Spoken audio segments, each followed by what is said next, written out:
Holy shit, y'all overhyped the ever-living fuck out of this album.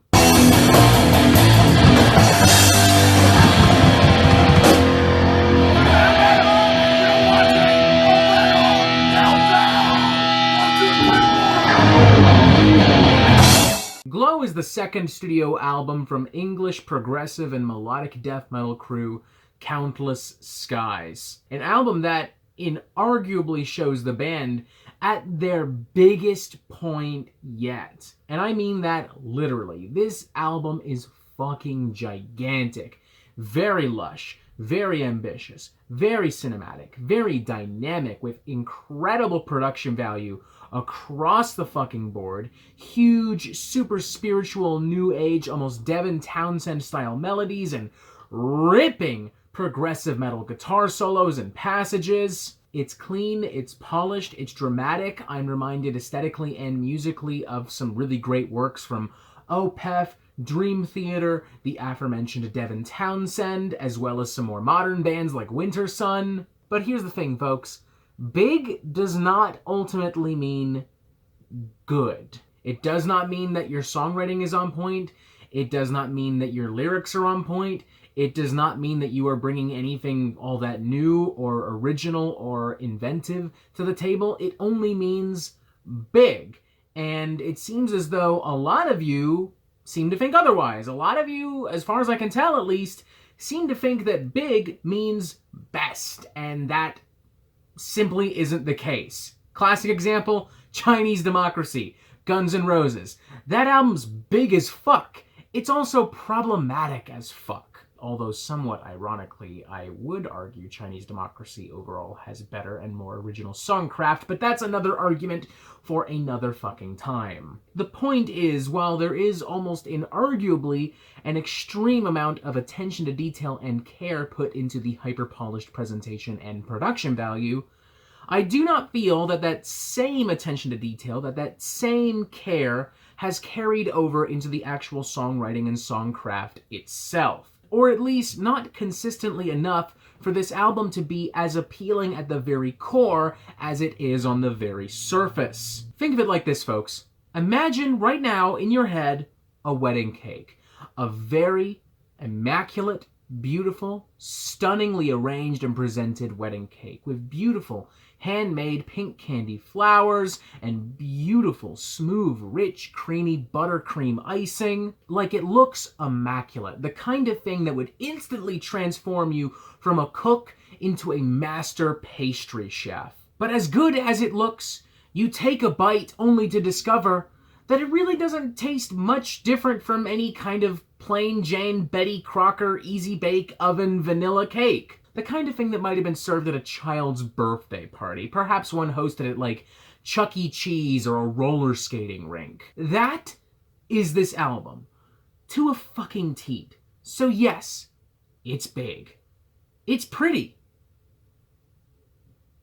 But that's kind of it. For one, lyrically and conceptually, the whole thing just feels really hollow. At no point does it really feel like Countless Skies are talking about anything that real or significant. Just kind of spouting some artsy-fartsy kind of like introspective mumbo-jumbo. Take for instance this opening passage from the track Summit. When climbing high are bleeding vines, through changing words, forget before. Like, what the fuck does that mean? Like, are you intentionally keeping things so vague so that people can kind of make their own interpretation? Or are you, like, actually trying to tell me something? Because if you're trying to do the latter, then you've fucked up. Plain and fucking simple. You fucked up for me, at least. Or how about this passage from the track Zephyr? Ripples upon the water, a mirror for reality, reflecting an image of who I long to be. Why does this sound like somebody tried to take the fucking song from Mulan and twist it into like a Dream Theater prog metal banger? Or even this passage from opening track Tempest. I reach to you, my father, see me bound and changed. Now time has granted me the language of the waves. Not only do I once again have no idea what you're talking about here, but I can't help but get the vibe I'm suddenly dealing with a Christian metal band. Which is fine, there's nothing objectively wrong with that per se, but This is why being so vague in your lyrics isn't always such a great idea. This is why leaving things so much up to our own interpretations isn't such a good idea. It's like the exact same issue that Mgwa consistently have with their records, except in this case, nobody's being accused of being a fucking Nazi. It honestly feels as if the band skimmed through a bunch of like prog rock and prog metal records and kind of went, oh, this is a word that shows up a lot. Let's throw that in the song because that is something that prog bands do. Oh, here's a certain metaphor, here's a certain analogy that shows up a lot. Let's throw that in the song now because that must be something that prog rock bands do, because otherwise it would not show up so consistently. Without ever bothering to analyze or dissect why it might work so perfectly in the context of, say, Rush, or Pink Floyd, or King Crimson, or Dream Theater, or Opeth, or Winter Sun, or whoever. Just kind of progressive for the sake of being progressive, you know? Like, ooh, look at us, we're deep and insightful. Except, you're not. I definitely do think the band does better music-wise, but even here there are a lot of inconsistencies and a lot of issues. For instance, a lot of the tracks, if not all, dare I say, rely almost entirely on the emotional catharsis of the track, the explosive, over-the-top choruses and melodies and guitar parts. They are pushed to the forefront every single time, and that is actually part of why this album is as massive as it is. And to be fair, at first, it is effective.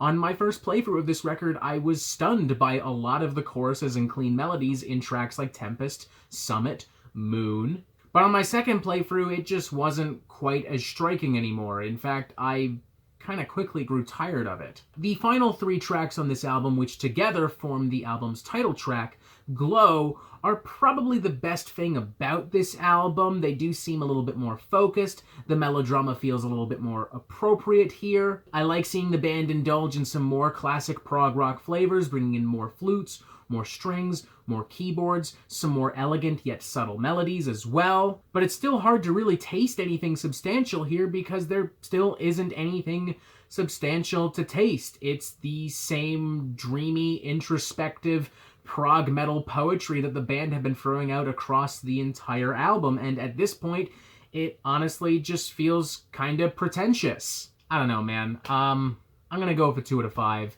I will give credit where it's due. The production value is fucking remarkable. Seriously. Like, as far as production is concerned, fucking 5 out of 5. No argument. But the songwriting across the board is just far too vague and relies far too heavy on prog metal cliches, tropes, and stereotypes for me to really get into it. At no point on this album do I feel as if I ever heard Countless Skies. I heard Devin Townsend, I heard Opeth, I heard Dream Theater, but not Countless Skies. Maybe with that in mind, you just need to know what you're looking for when you are going into this album. Are you looking for some really spacey, pretty prog metal on par with classic Opeth and Dream Theater?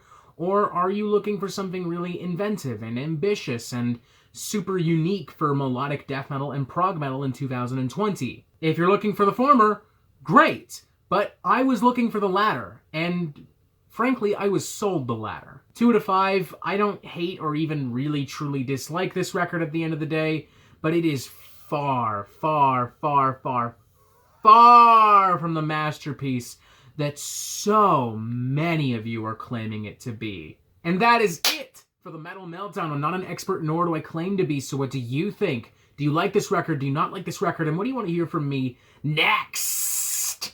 And thank you for watching. Make sure you press subscribe so you get updates on the Metal Meltdown fucking immediately, and you have yourself a fantastic fucking day.